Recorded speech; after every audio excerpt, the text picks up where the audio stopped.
Friends, आपका फिर से स्वागत है हमारे चैनल बाली योगी में। मैं डॉक्टर योगी सिंह आपके सामने नेक्स्ट वीडियो लाया हूँ। इस वीडियो में बात करेंगे माइटोसिस की। तो स्टार्ट करते हैं। माइटोसिस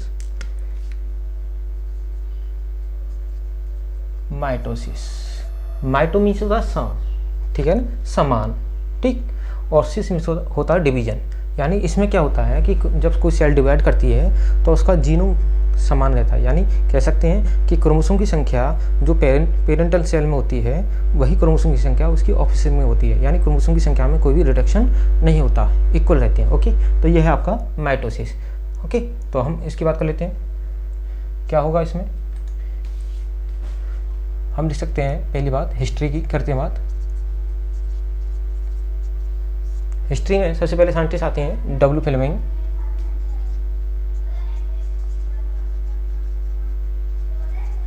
डब्ल्यू फ्लेमिंग क्या किया था, सबसे पहले एक टर्म दिया था। क्या दिया था टर्म? माइटोसिस। क्लियर हो गया? ओके, इसके बाद बात करते हैं हम दूसरे साइंटिस्ट की। हम ले सकते हैं वॉबरी एंड डब्ल्यू फ्लेमिंग। इन्होंने सबसे पहले ऑब्जर्व किया था, ऑब्जर्व माइटोसिस इन एनिमल। उस एनिमल का नाम है सैलामेंडर। ठीक है, तो यहाँ वो भी पॉइंट लिख देते हैं हम। क्या है? टू जेनेटिकली या आइडेंटिकल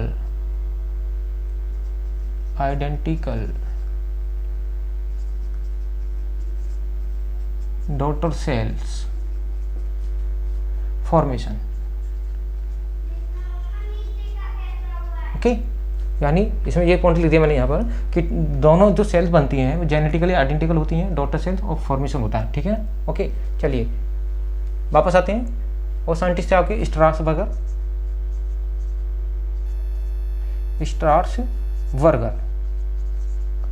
ओके,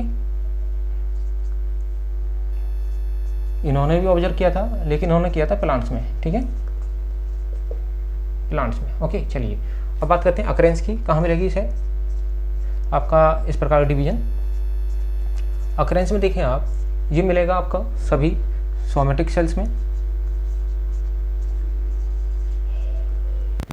ओके, और आपका ये मिलेगा, प्लांट्स की बात करें तो प्लांट्स में आपका मेरिस्टेमेटिक सेल मिलेगा। मेरिस्टेमेटिक सेल्स कौन सी सेल्स है? मेरिस्टेमेटिक, या कह सकते हैं मेरिस्टेमेटिक टिश्यू जो होता है वो होता है आपके थ्री प्रकार के। एक एपिकल, जैसे कहते हैं रूट एपिकल या सूट एपिकल। दूसरा है लेटरल, जिसे कैम्बियम कहते हैं। तो और होता है एक इंटरकैलरी, ओके, जो नोड्स की दोनों साइड में होता है। ठीक है, चलिए मेरिस्टेमेटिक हो गया। और क्या होगा, एक कंडीशन और है आपकी, जायगोट से लेकर के जो क्लीवेज होता है, ठीक है, और साथ ही साथ और आपके और मल्टीप्लाई होता है सेल्स का, तो उससे क्या होता है, इंडिविजुअल बनता है। ठीक है, किसी भी इंडिविजुअल्स बनते हैं उसका आपका क्या होता है, जायगोट से लेकर के इंडिविजुअल बनने में जितने भी डिवीजन होते हैं वो सभी कैसे होते हैं, माइटोसिस डिवीजन होते हैं। ठीक है, ये पॉइंट हो गया। अब बात करते हैं हम इसके स्टेज की। माइटोसिस में हम जानते हैं कि जो भी सेल्स होती है उसमें दो पदार्थ होते हैं। एक होता है न्यूक्लियस या न्यूक्लियोप्लाज्म, दूसरा होता है बाहर की तरफ साइटोप्लाज्म। ओके, जब सेल डिवीजन होता है तो सेल डिवीजन क्या होता है, सबसे पहले न्यूक्लियोप्लाज्म डिवीजन होता है। यानी इस स्टेज को कहेंगे हम कैरियोकाइनेसिस। क्या कहेंगे? कैरियोकाइनेसिस। इसके बाद डिवीजन होगा आपका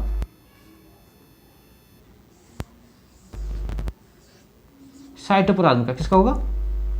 साइटोप्लाज्म का। तो इसको कहेंगे साइटोकाइनेसिस, याद रखें। ओके, यानी साइटोकाइनेसिस कैरियोकाइनेसिस के बाद होगा, तब जाकर दो सेल्स का फॉर्मेशन होगा। तो हम इसको डिवाइड कर देते हैं। स्टेज कौन सी है पहले? कैरियोकाइनेसिस। ओके, कैरियो में आप जानते हैं कैरियो में न्यूक्लियस होता है, जैसे हमने पढ़ा था आपका प्रोकैरियोटिक और यूकैरियोटिक, जिसमें कहता है प्रो मीन्स पहली क्रोमोसोम की बात करी, उसकी न्यूक्लियस की बात करी थी। यू मीन्स ट्रू न्यूक्लियस की बात करी थी, यूकैरियोटिक। ठीक है, चलिए तो इसमें होगा न्यूक्लियस डिवीजन, न्यूक्लियस डिवीजन होगा। ओके, चलिए इसकी भी आपकी बहुत सी स्टेज हैं। कौन कौन सी स्टेज हैं? 4 स्टेज हैं इसकी, या फेज कह सकते हैं। इसको 4 फेज में डिवाइड कर दिया है। कौन कौन सी हैं? पहली है आपकी prophase, metaphase, anaphase and telophase. 4 आपकी फेज है। तो एक एक करके आपका फेज की बात कर लेते हैं। पहली जो फेज है आपकी प्रोफेज, चलिए इसे ही समझ लें। तो होता क्या है, जैसे मान लीजिए ये आपकी कोई सेल है। ओके, इस सेल्स में क्या होता है? न्यूक्लियस होता है। और क्या होता है? इसमें जेनेटिक मैटर होता है। जैसे किस फॉर्म में होता है जेनेटिक मैटेरियल? क्रोमैटिन नेटवर्क रूप में, क्रोमैटिन नेटवर्क। ठीक है, और कहीं कहीं पर एक स्पॉट होता है जिसे कहते हैं न्यूक्लियोलस। तो इसमें पॉइंट हो गया पहला आपका न्यूक्लियर मेम्ब्रेन, और हो जाएगा न्यूक्लियोलस, और आपका हो जाएगा chromatin network, chromatin network. Okay, चलिए तो यहाँ पर डिवीजन हम न्यूक्लियस का करेंगे तो सारी स्टेजेस जो आपकी कंडीशन है वो किसकी बदलेंगी? ये सारी कंडीशन बदलेंगी जो मैंने लिखा है। ठीक है, तो प्रोफेज स्टार्ट होगा आपका। प्रोफेज में क्या होगा? सबसे पहले एक इसमें न्यूक्लियर मेम्ब्रेन डिसअपीयर होगी। ओके, तो हम स्टार्ट करते हैं। ओके, तो देखिए सबसे पहले इसकी न्यूक्लियर मेम्ब्रेन डिसअपीयर होगी। यदि एनिमल सेल होता तो यहाँ पर सेंट्रियोल होता। ठीक है ना, एनिमल सेल में सेंट्रियोल होता है, वो डिवाइड करता है। तो हम अभी इसकी बात करें इंटरफेज की, तो आपका न्यूक्लियर मेम्ब्रेन डिसअपीयर होगी। तो पॉइंट पहला होगा डिसअपीयर। क्या क्या होंगे? न्यूक्लियर मेम्ब्रेन डिसअपीयर होगी। और क्या होगा? न्यूक्लियोलस, न्यूक्लियोलस डिसअपीयर होगा। यहाँ तक पॉइंट क्लियर हो गया। और कंडीशन क्या होगी आपकी? क्रोमोसोम फॉर्मेशन होगा। तो उसमें क्या होगा? दूसरा पॉइंट होगा आपका क्रोमोसोम कंडेंसेशन। क्रोमोसोम कंडेंसेशन क्या होगा? ये क्रोमैटिन जो आपका नेटवर्क है, ठीक है ना, ये आपका कॉइल्ड होगा। आप याद कीजिए, मैंने पढ़ाया था पिछली वीडियो में ultra structure of chromosome, ultra structure of chromosome. ठीक है, तो अल्ट्रा स्ट्रक्चर क्रोमोसोम में ये बताया था कि क्रोमैटिन फाइबर से या डीएनए से क्रोमोसोम का निर्माण कैसे होता है। ठीक है ना, तो जब क्रोमोसोम उसका कंडेंशन होगा तो क्रोमोसोम का फॉर्मेशन होगा, इसे कहते हैं क्रोमोसोम कंडेंसेशन। ठीक है, इसके द्वारा क्या होगा? इसके द्वारा ये होगा कि आपके 2 क्रोमैटिड्स बनेंगे प्रत्येक क्रोमोसोम के, 2 क्रोमैटिड्स का निर्माण होगा। ठीक है, चलिए यहाँ बना देते हैं। आपका एक हम ले रहे हैं पेरेंटल क्रोमोसोम, देखते हैं। ये आपका ओके, ये आपका क्रोमोसोम हो गया। एक क्रोमोसोम आपका ये हो गया। यदि हम इसको साइज को बड़ा करके देखें तो कंडीशन है ये।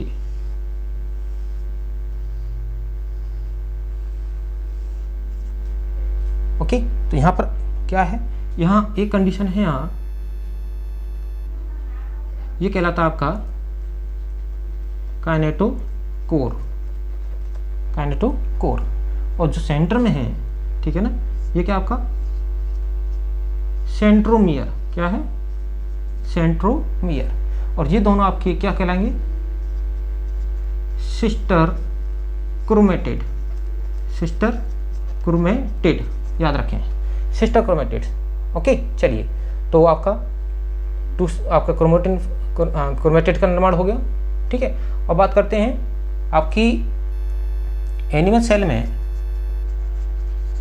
और प्लांट्स में क्या अंतर, एक कुछ अंतर है, वो भी बात कर लेता हूँ यहाँ पर। एनिमल में क्या होता है, जो आपका सेंट्रो डिवाइड होकर के अपोजिट पोल पे आता है। ठीक है ना, तो इस प्रकार 2 पोल बनते हैं। किसके द्वारा बनते हैं? सेंट्रोसोम के कारण। ठीक है ना, या कह सकते हैं सेंट्रियोल के कारण। तो यहाँ पर स्पिंडल फाइबर जो होंगे वो कहलाएंगे आपका, एक कहलाएगा amphi astral, amphi astral, amphi astral, amphi में दोनों पोल पर, अपोजिट पोल, ठीक है ना, ओके। और क्या कहेंगे, सेंट्रिक स्पिंडल, ओके। लेकिन प्लांट में तो आपका सेंट्रल होता नहीं है, तो यहाँ पर हम वर्ड बोलेंगे एम्फी ना बोल करके बोलेंगे एनेस्ट्रल,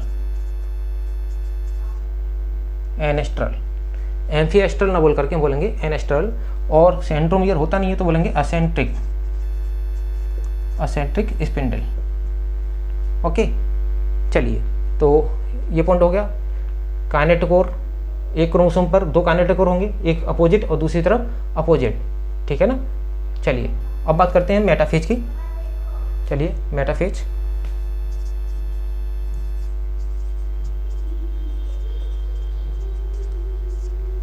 मेटाफेज में देखिए अब क्या होता है मेटाफेज में, कि ये क्रोमोसोम जो हैं आपके, यदि मैं क्रोमोसोम की संख्या आपकी डबल कर देता हूं, ओके, तो होता क्या है कि क्रोमोसोम सेंटर पर आते हैं और सेंटर पर आने के लिए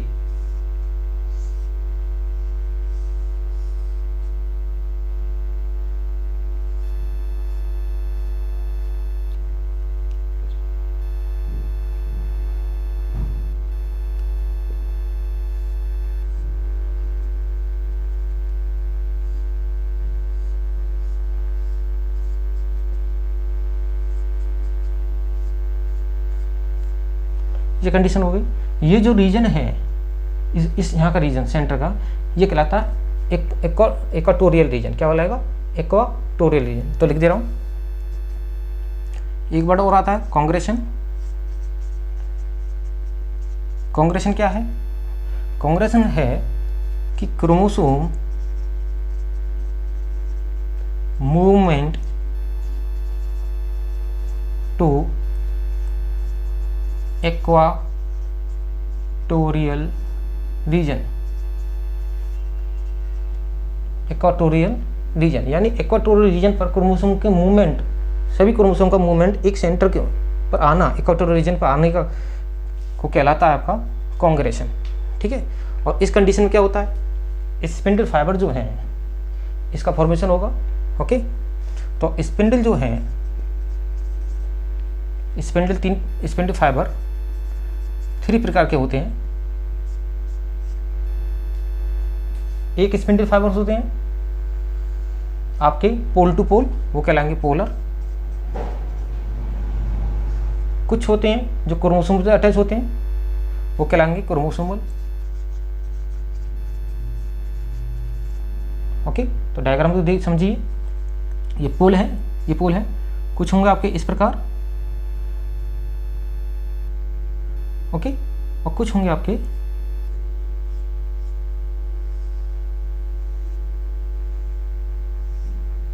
तो यहां पर जो क्रोमोसोम के काइनेटोकोर से लगे हुए हैं, ठीक है ना, वो कहलाएंगे क्रोमोसोमल।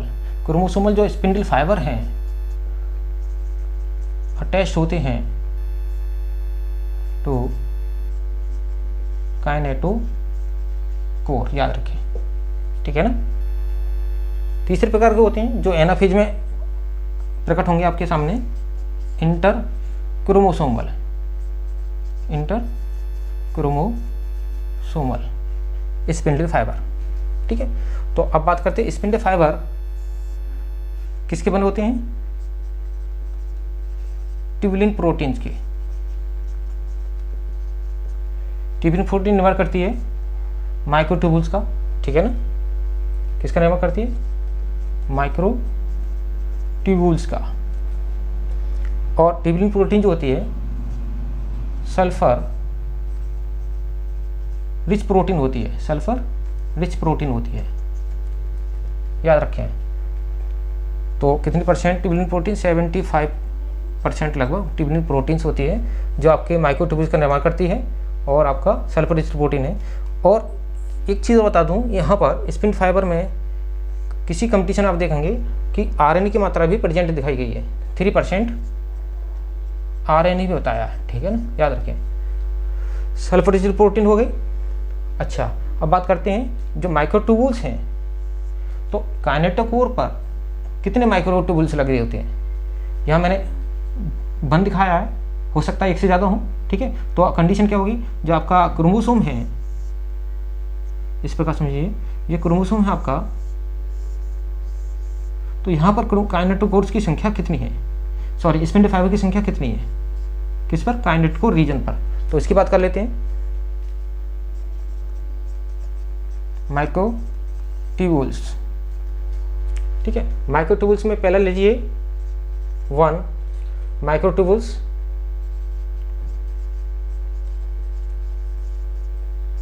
ये मिल जाएगा आपका इन बर्डिंग यीस्ट, ओके, बर्डिंग यीस्ट के अंदर मिल जाएगा, सैक्रोमाइसिस सेरेविसी कहलाती है वो। इसके बाद दूसरा है, यदि ज़्यादा की संख्या बात करें, मैनी माइक्रोट्यूबुल्स, ये आपका जो मैमल सेल्स हैं या सेल्स के अंदर मिल जाएगा आपका सबसे ज़्यादा मात्रा में। तो ये पॉइंट अच्छा है इसका कि केवल सिंगल माइक्रोट्यूबुल्स लगा रहता है बर्डिंग यीस्ट के अंदर जब माइटोटिक डिवीजन होता है, ठीक है। अब बात करते हैं आपके, चलिए, तो एक चीज़ और बता दें कि इन मूवमेंट को एक माइक्रोस्कोप के द्वारा देखा जा सकता है, उसे हम कहेंगे माइक्रोस्कोप,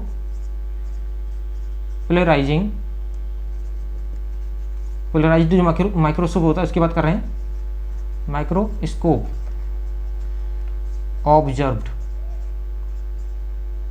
ऑब्जर्व्स क्या करता है, क्रोमोसोम मूवमेंट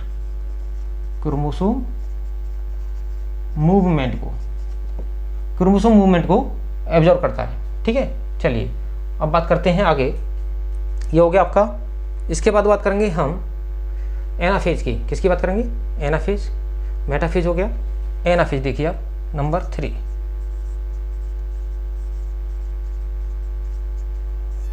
एनाफेज। देखिए एनाफेज में क्या है कि जो क्रोमोसोम है, क्रोमोसोम जो अटैच हैं वो एक प्रोटीन है, यहाँ पर उस प्रोटीन को कह रहे हैं, चलिए डायग्राम बना देता हूँ दूसरा,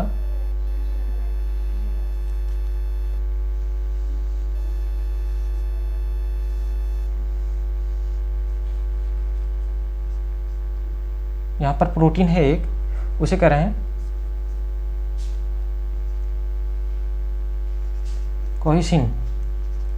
कोहिसिन प्रोटीन, क्या करें, कोहिसिन प्रोटीन, ठीक है ना।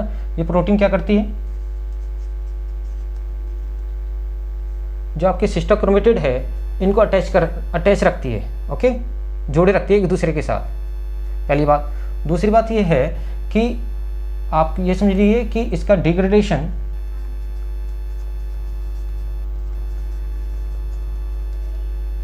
एक प्रोटीन है उसके द्वारा होगा, उसे कहेंगे सेपरेज,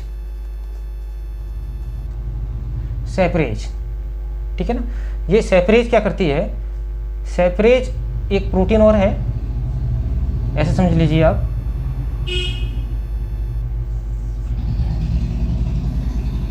शिक्योरिन सेपरेज, ओके। तो यहाँ पर APC anaphase promoting complex, anaphase promoting complex क्या करता है, इस सिक्योरिन को डिग्रेड कर देता है, क्या कर देता है, शिक्योरिन नाम की प्रोटीन जो इस सेपरेज से जुड़ी रहती है, जब तक सेपरेज से जुड़ी रहती है, सेपरेज कैसा रहता है, इनएक्टिव, ओके। जैसे एनाफेज प्रोमेटिंग कॉम्प्लेक्स इस शिक्योरिन नाम की प्रोटीन को डिग्रेड कर देता है, तो सेपरेज क्या हो जाता है, फ्री हो जाता है।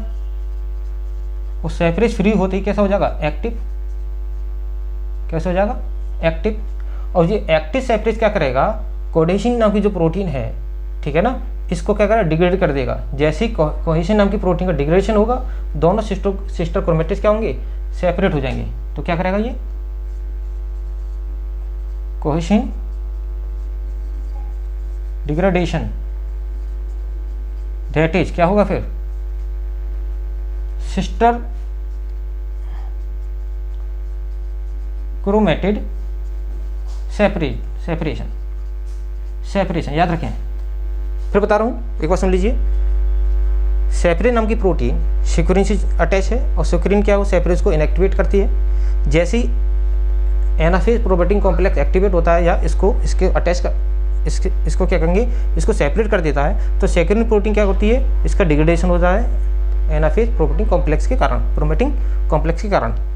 चलिए, सेपरेज जैसे सेपरेट एक्टिवेट होता है, सेपरेट होते ही एक्टिवेट हो जाता है और सेपरेज एक्टिवेट होकर क्या करता है, कोएसिन नाम की प्रोटीन को जो दोनों क्रोमेटिड को अटैच कर रही थी उसको डिग्रेड करता है, जिसके कारण दोनों सिस्टर क्रोमेटिड एक दूसरे से सेपरेट हो जाते हैं। ये एनाफेज स्टेज की बात है। ठीक है, तो चलिए हम एनाफेज का डायग्राम बना देते हैं।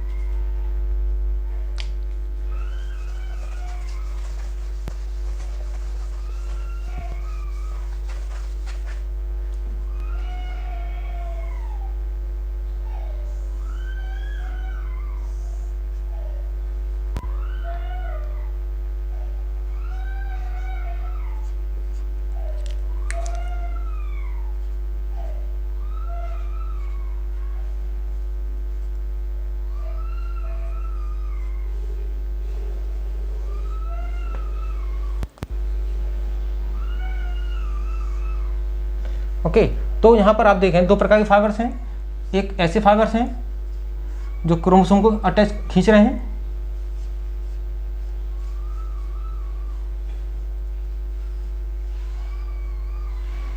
ओके, ये कंडीशन है। तो यहाँ पर ये कंडीशन है एनाफेज की। तो एनाफेज में क्या होगा, आपका क्रोमोसोम सेंट्रोमियर से सेपरेशन होगा, या कह सकते हैं एनाफेज में सेंट्रोमियर सेपरेशन या क्लीवेज कर दीजिए आप, या डिवीजन। ओके, तो डिवीजन हो जाएगा, डिवाइड हो जाएंगे दोनों से, तो उससे क्या होगा, दोनों सिस्टर क्रोमेटिड अपोजिट पोल पे मूवमेंट करेंगे। क्या होगा फिर,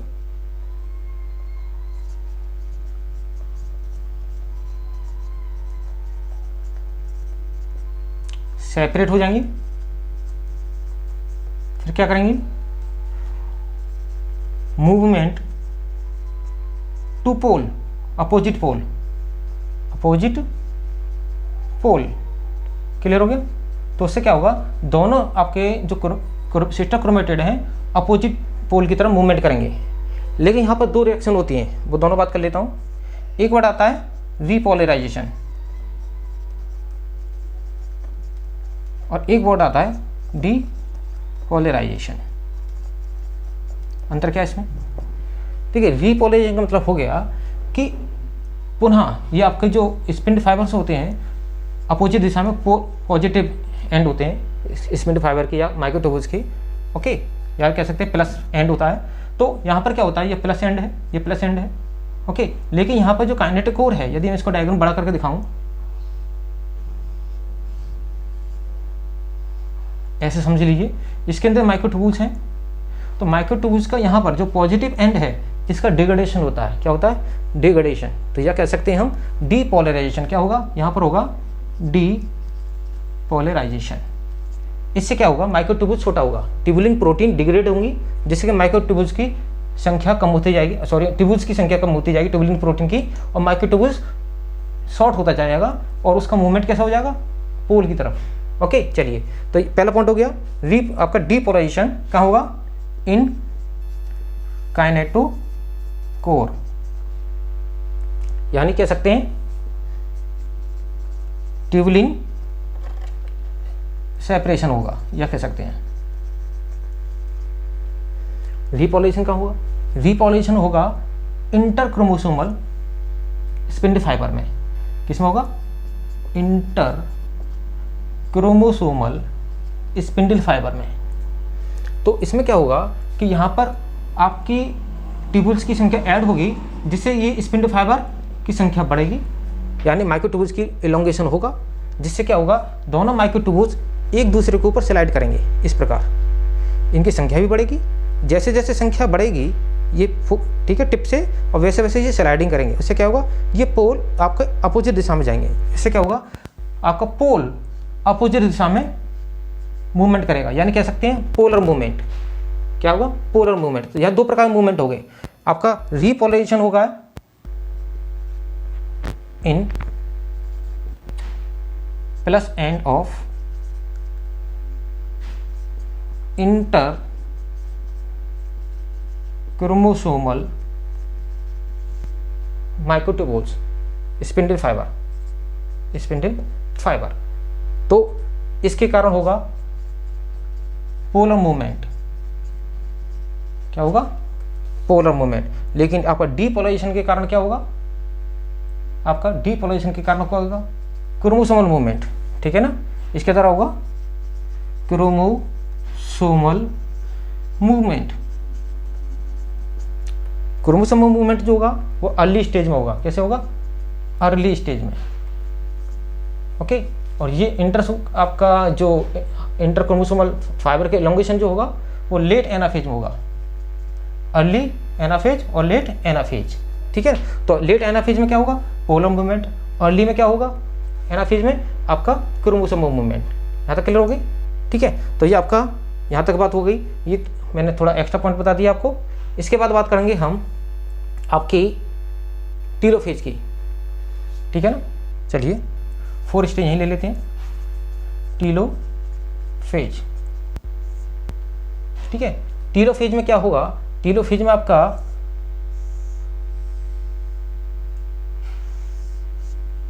याद रखें क्रोमोसोम जो होते हैं वो पोल पे आ जाएंगे, और पोल पे आने के बाद क्या होगा? न्यूक्लियर मेम्ब्रेन का फॉर्मेशन होगा। याद रखें क्या होगा?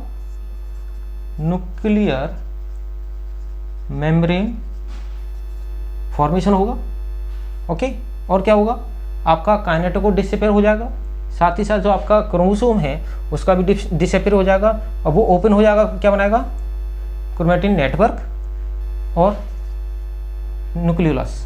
Chromatin network and nucleolus. Okay. जैसे नॉर्मल न्यूक्लियस होता है तो आपका क्रोमैटिन नेटवर्क का फॉर्मेशन होगा, न्यूक्लियर मेम्ब्रेन का फॉर्मेशन होगा, न्यूक्लियोलस का फॉर्मेशन होगा। ये आपका टीलोफेज स्टेज की बात होगी। ठीक है ना? तो आपका कैरियोकाइनेसिस यहाँ तक हो गया कंप्लीट।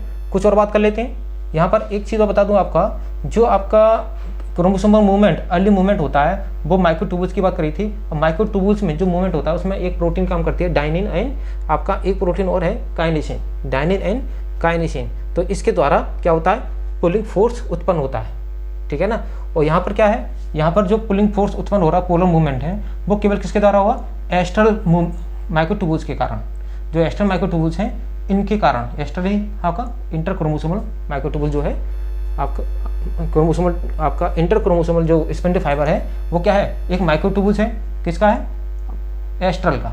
ठीक है ना? इसके द्वारा होगा। तो ये किसके द्वारा हो रहा है? आपका रिपोलराइजेशन।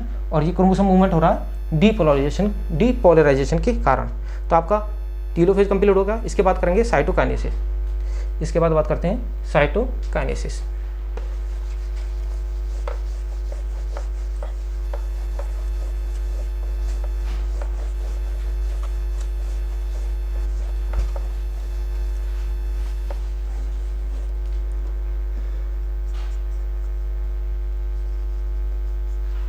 Mitosis, cytokinesis. साइटोकाइनेसिस क्या होता है कि आपका दो प्रकार का है, एक एनिमल में और प्लांट्स में। देखिए क्या होता है अंतर, देखिए दोनों में। हम ऐसे समझ लीजिए, ये एनिमल्स की बात कर रहे हैं और ये प्लांट्स की बात कर रहे हैं। ठीक है? एनिमल के अंदर और प्लांट के अंदर। तो दोनों में देख लीजिए। प्लांट की बात लिख दे रहा हूँ पहले। देखो प्लांट में जो होगा वो होगा सेल प्लेट मेथड से होगा। और इसमें क्या होता है? गोल्जी बॉडी जो होती है उनसे गोल्जी वेसिकल्स का निर्माण होता है। वेसिकल्स का निर्माण होता है। वो सेंट्रल पोर्ट आपका सेंट्रल पार्ट पर, जिसे क्या कहते हैं हम? फ्रैग्मोप्लास्ट। क्या कहते हैं? फ्रैग्मोप्लास्ट बोलते हैं उस सेंट्रल रीजन को। वहाँ पर जाकर के फ्यूज होंगी। क्या होगी? फ्यूजन होगा।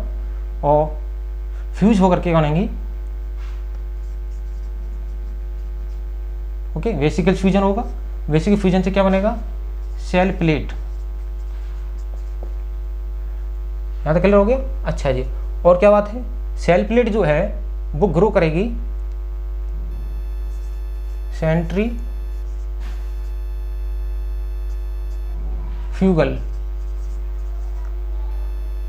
Growth of cell plate. ठीक है, होता क्या, देखिए डायग्राम समझ लीजिए। ये प्लांट सेल है, दो न्यूक्लियस बन चुके हैं। क्या होगा,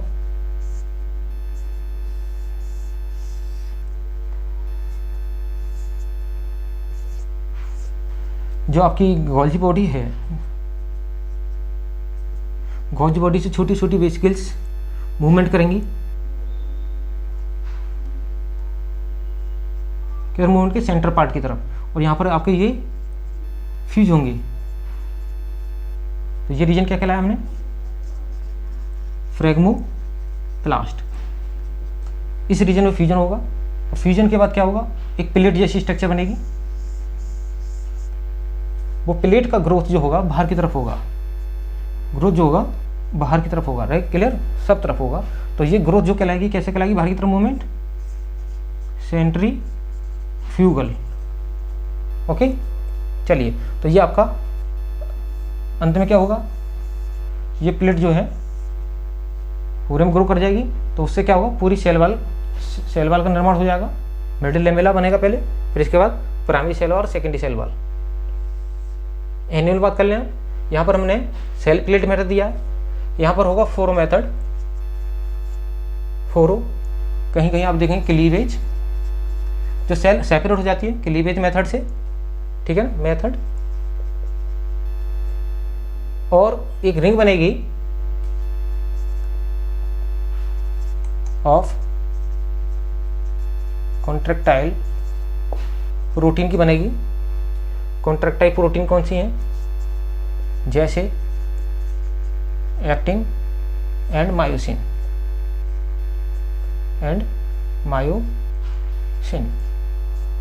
मायोसिन, ठीक है ना। और क्या होगा, इसमें यूज होगा फिलामेंट। क्या होगा, कौन सा फिलामेंट, माइक्रोट्यूबुल्स, माइक्रोफिलामेंट्स यूज होंगे, सॉरी, माइक्रोफिलामेंट्स। और क्या है, जो क्लीवेज होगा, यहाँ पर हमने सेंटीपेटल की बात करी थी। जो क्लीवेज होगा वो कैसा होगा, वो होगा सेंटीपेटल प्रकार का क्लीवेज होगा, ठीक है ना।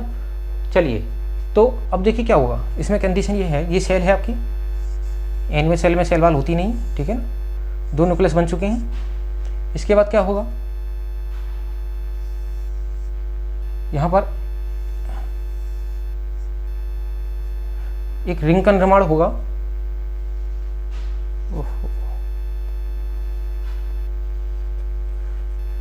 रिंग कैसी होगी, इस प्रकार, ये कैसी रिंग है, कॉन्ट्रैक्टाइल रिंग। कौन सी प्रोटीन है इसके अंदर, कॉन्ट्रैक्टाइल रिंग किसकी बनी है, एक्टिन मायोसिन की। ये क्या होगी, ये कॉन्ट्रैक्टाइल करेगी, छोटी होगी, उससे क्या होगा, आपका दो पार्ट डिवाइड होते जाएंगे, और ये इस प्रकार छोटा होता जाएगा रिंग, ओके। और फिर लास्ट में दो सेल का निर्माण हो जाएगा। इस प्रकार आपके फोरो मेथड, फोरो मीन्स ये फोरो है, जो गड्ढा होता है इसे फोरो कहते हैं, खांच, ठीक है। फोरो मेथड या क्लीवेज मेथड से आपका साइटोकाइनेसिस कंप्लीट होगा, ठीक है ना। अब बात कर लेते हैं हम कुछ पॉइंट्स की और।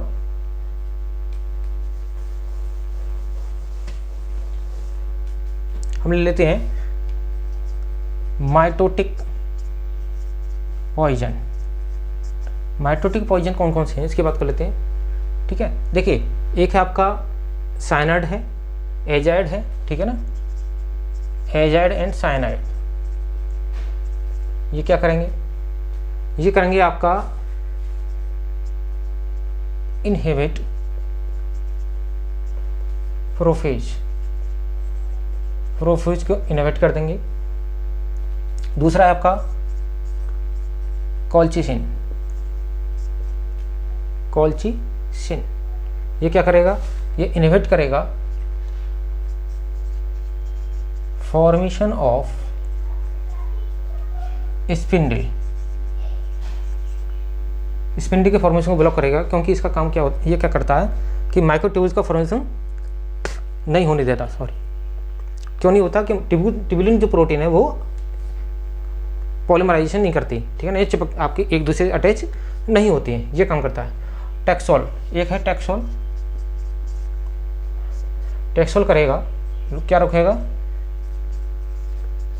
प्रिवेंट्स माइक्रोट्यूबुल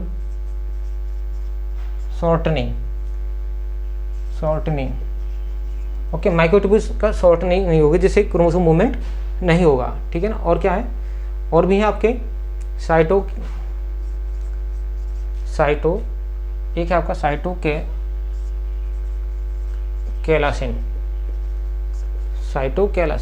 ये क्या करता है, ये इनहिबिट करता है साइटोकाइनेसिस। इसी प्रकार एक और है मस्टर्ड गैस। ये भी क्या करती है, ये रोकती है आपकी एग्लूटिनेशन, इनहिबिट करती है ऑफ द क्रोमोसोम।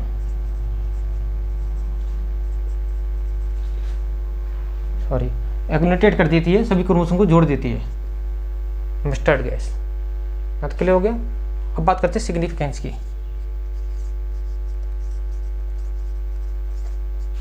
माइटोसिस का मेन रोल क्या क्या है, देखिए पहला तो ये है कांस्टेंट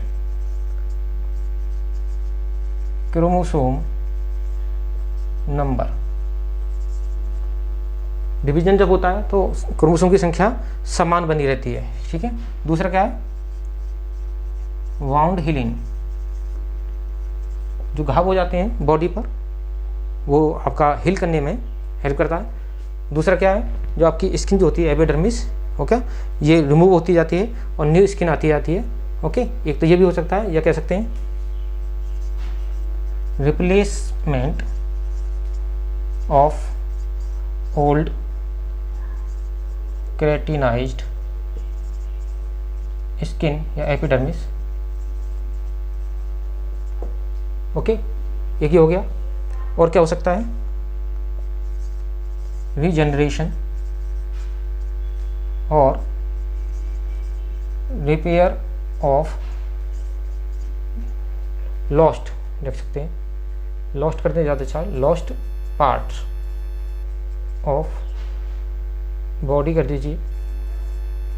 कुछ एनिमल ऐसे होते हैं जिनके कुछ पार्ट्स आपके लॉस्ट हो जाएं या गिर जाएं, जैसे आपकी जो लिजर्ड होती है इसकी टेल जो होती है गिर जाती है। इसी प्रकार जो फ्रॉग होता है उसकी फिंगर्स को यदि हम कट कर दें तो दोबारा आ जाती हैं, ठीक है ना।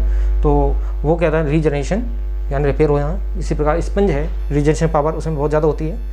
आपका हाइड्रा है, ठीक है ना, वगैरह वगैरह, तो उसमें माइटोसिस डिवीजन से आपका वो हीलिंग कर लेते हैं बॉडी को, ठीक है। अच्छा जी, और क्या कर सकते हैं, एक है आपका कह सकते हैं उससे हैप्लोडिप्लॉइडी इन ड्रोन, ओके। ड्रोन के केस में क्या है, ड्रोन कैसा होता है, हनीबी की बात करें, एग्जांपल ले लीजिए। हनीबी जो होती है उसमें क्या होता है, मेल जो होता है ड्रोन होता है वो कैसा होता है, वो हैप्लॉइड होता है, ठीक है ना। तो इसमें गैमेट नंबर कैसे होगा, माइटोसिस डिवीजन होगा, ठीक है ना, मियोसिस होगा नहीं, क्योंकि ये सेमी हैप्लॉइड है, ओके। तो ये आपका क्या लगा, हैप्लोडिप्लॉइडी कंडीशन कहलाती है वहाँ, ठीक है। यहाँ पर हैप्लॉइड होता है मेल और डिप्लॉइड होती है फीमेल, ठीक है। तो ये आपका माइटोसिस कंप्लीट होता है। यदि ये वीडियो पसंद आई हो तो लाइक करें, शेयर करें, कमेंट्स करें, और यदि आप चैनल पर नए हैं तो सब्सक्राइब करें। Thank you.